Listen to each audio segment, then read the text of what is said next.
Right now, there's a big story at the crossroads of media, politics, and insurrections. Just days after being hired by NBC News, former RNC chairwoman Ronna McDaniel is back on LinkedIn. NBC News is now cutting ties with the former RNC chair, Ronna McDaniel, days after hiring her as a contributor because of major backlash from some of its biggest anchors. I find the decision to put her on the payroll inexplicable. They say that it wasn't because McDaniel is a Republican, but because she helped promote Donald Trump's lies about the 2020 presidential election and assisted in efforts to overturn the results. Trump posted on Truth Social, "Wow, Ronna McDaniel got fired by fake news NBC. It leaves her in a very strange place. It's called Never Never Land, and it's not a place you want to be." Never Neverland? Where does that come from? Does Trump think that's an unemployment office for Peter Pan?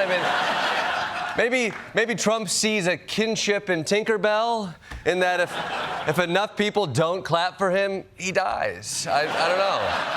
Although Trump can't be too mad about it. The only reason she was available in the first place is that he fired her from the RNC a few weeks ago. But yes, Ronna McDaniel lasted just 5 days at NBC, which is less screen time than dead bodies on Law & Order get. This is sad for Ronna, but also, I don't really give a shit.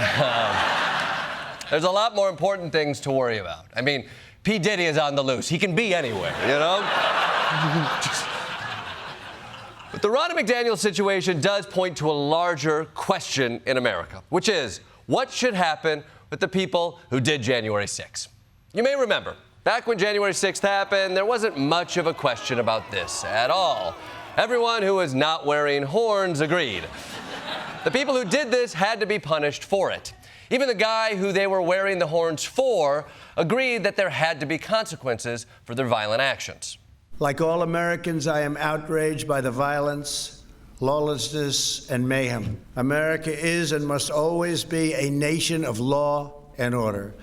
The demonstrators who infiltrated the Capitol have defiled the seat of American democracy. To those who engaged in the acts of violence and destruction, you do not represent our country. And to those who broke the law, you will pay. You hear that, people who broke the law? You're gonna pay for that.